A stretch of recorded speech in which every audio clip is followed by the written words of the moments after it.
say they chuckle when they're having a high trail when annoyed, they howl, run, and hiss.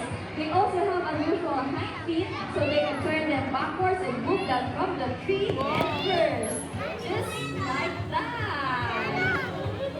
Great job, Yula. And venturums are only found in Palawan. That's why they are called Palawan Bearcat. Well, thank you so much, Yula. You may go back to your home now. Bye. See you later. Okay. This world is truly wild and crazy. Imagine spending half of your life looking at the world upside down. Nakabalik ka daw po. Well, there are animals that do just that. Any idea what animal is that? That? Well, let's see if you're right. And where is animal friend? Come on out. Okay, and here she is. This is Yuri, our giant fruit bat. Well, I say giant because she is one of the largest bats in the world.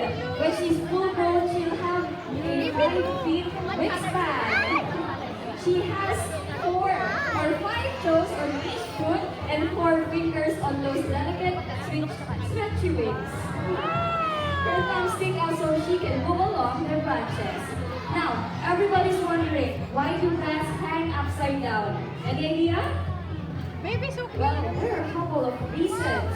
But first, try this. Come on, everybody, close your hand like this. Real tight. Now, see how much energy it takes to do that? Now, relax your hand. What happens? It opens, right? Well, the bat's claws work the opposite. When she relaxes, her claws are closed. So when she hangs on the branch, she is more comfortable. Another reason is her legs are so small and so thin that they are not designed to walk on or take off from the ground like a bird. Well, what she must do is to climb up to a higher place, just like that. With the beauty, and when she is high enough, she is about to fall into flight, just like that. And that is how a bat flies. Now, folks, how about a round of applause for Yuri together with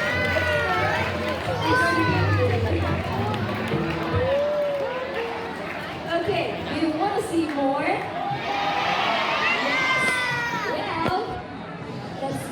Another flying fan who is native here in the Philippines and who has a very strange looking beak. Any idea? Any guess? What animal is that? Well, our beautiful creature right here is our rufous hornbill. Well, see this big thing sitting on the top of its beak? Well, that is what we call a cast. We believe it acts like a vibrating chamber that makes their voices louder. Hornbills are quite chatty. Their calls range from a deep booming sound to raise like the dumpling toots, bellows, and cackles. And I know it's hard to see, but hornbills have eyelashes that makes them very cute and sexy. They eat a combination of fruits, insects, and smaller animals. Their beak is so handy that he can pluck a fruit from a tree like fingers. And Noy Noy will show you how. Okay, Noy Noy, what do you want? Grape, papaya, or banana? Pick one. Banana! His favorite! And that is big enough that he can catch a meal in thin air. Like this. Good job, Noy Noy. One more time. There you go! So let's have a big hand for Noy Noy together with Grape Fishy.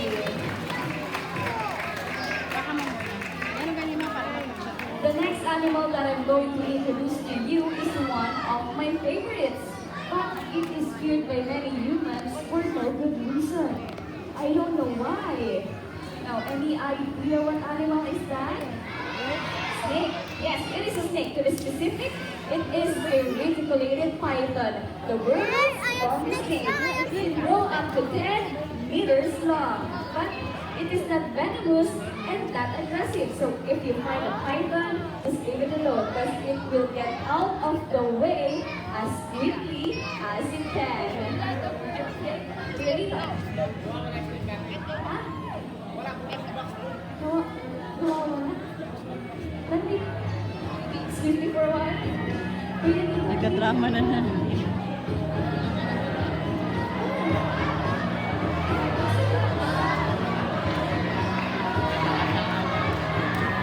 Hey folks, we have a tiny problem. We accidentally misplaced our snake. So please, can you please check whether it's not the snake's snake? Ako pakicheck po. Okay, folks, the last time we saw her, she was inside of a black backpack. Anyone seen a black backpack? Black backpack po. Check na lang po sa seats. Kuya dito. Magdala po natin galawin yung bag. Hindi po ito kuya dito.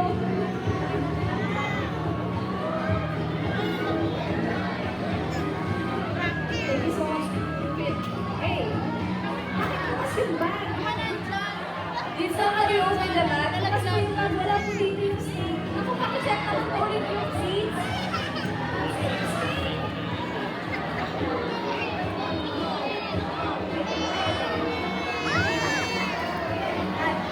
Wait.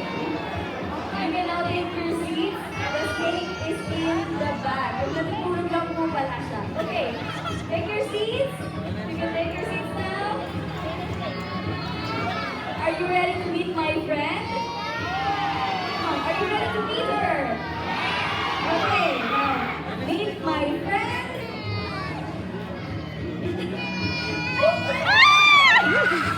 Wait, this is only a rubber toy. Well, snakes are amazing creatures. Okay, folks, this time I want you to meet my friend for real. Before that, I want you to say wow when we see her. Is that fine? Okay, let's practice that on three. Come on, everybody. 1, 2, 3. Wow! Then meet my friend. What will you say? Wow!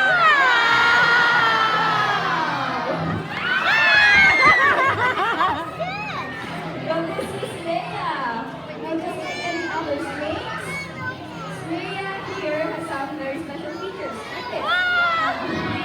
See her tongue? Palabas-labas, di ba? Well, Leia keeps sticking her tongue out because she's letting them go with it. Quite a sometimes. Leia here has no eyelids, so her eyes are always open, even though she is sleeping. Matulog siya. It is protected by transparent scales, called spectacles.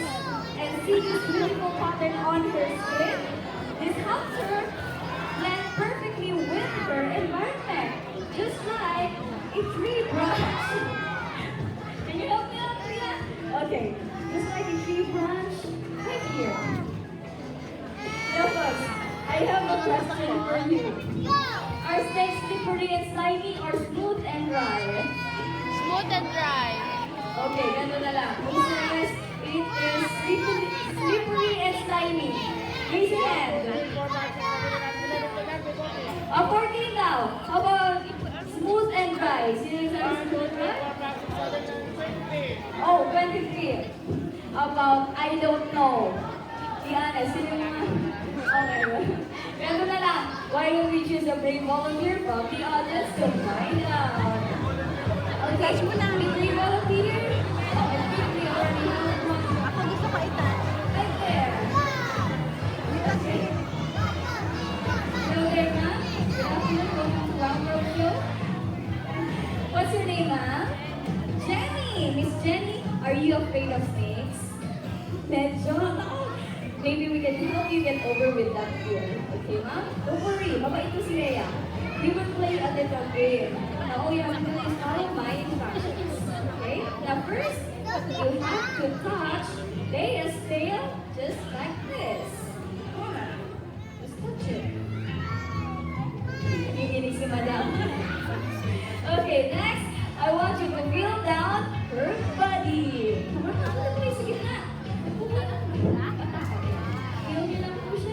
O, di ba? Mabait si Leia. And lastly, I want you to touch Leia's head gently. And first, I'll show you how. Like this one. One na. Touch na po. Really, no?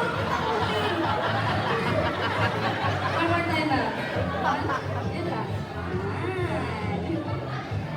Okay. Now everybody's waiting for your answer. Are snakes slippery and slimy or smooth and dry? Yes, you're right. Snakes are smooth and dry. They are not slippery and slimy. Now, ma'am, you may now take your seat and enjoy the rest of the show. Thank you so much. And of course, together with Leia and Federico. Alright. In our show today, you met some really amazing animals, right? Well, but when some people see a wild animal,